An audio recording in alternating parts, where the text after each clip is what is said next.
Isang makasaysayang pangyayari ang inaabangan ng bansa ngayong araw.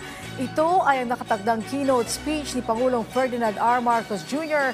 sa IISS Shangri-La Dialogue 2024. At ayon kay Defense Secretary Gilberto Teodoro Jr., mahalaga ang naturang event para sa pagpapahupa ng mga tensyon sa buong mundo.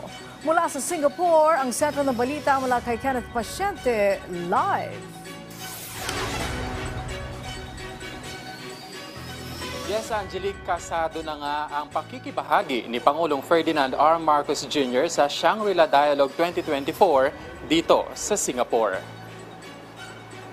Alas 8 ng gabi mamaya, haharap si Pangulong Ferdinand R. Marcos Jr. sa mga kalahok ng International Institute for Strategic Studies o IISS para sa inaabangan niyang keynote speech bilang tanda ng pagbubukas ng 3 araw na Defense Forum. Una nang sinabi ng punong ehekutibo na ilalatag niya ang posisyon ng Pilipinas sa pagtataguyod ng legal at diplomatikong pamamaraan sa pagtatanggol ng soberanya ng teritoryo ng Pilipinas, partikular ang West Philippine Sea.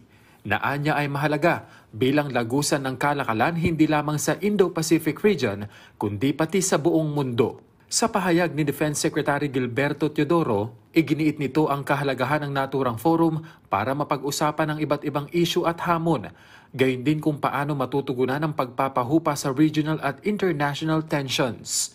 Itutulak din ng kalihim sa mga pagpupulong nito ang mga hangarin at target ng Marcos administration kaugnay sa posisyon nito sa usapin ng seguridad at depensa.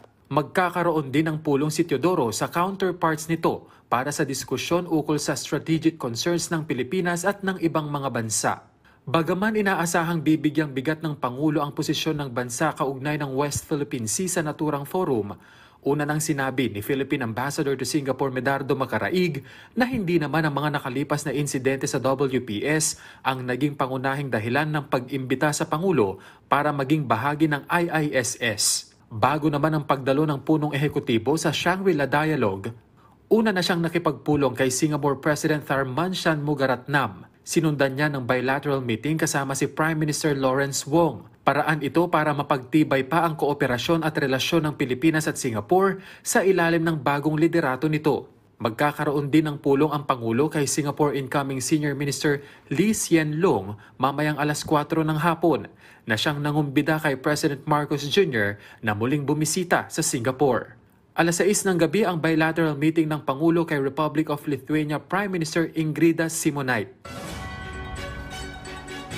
Angelique, gaya nga ng nabanggit natin kanina ay nagkaroon ng pagpupulong si Pangulong Ferdinand R. Marcos Jr. sa bagong Prime Minister at Presidente ng Singapore. At inaantabayanan pa natin yung ilalabas na detalye ng mga kinaukulan ukol sa kanilang mga napag-usapan. Pero nauna nang sinabi ng Pangulo na diyan ay itutulak niya yung mas matibay na kooperasyon at relasyon ng Pilipinas at ng Singapore. At yan na muna ang latest. Balik sa iyo, Angelique.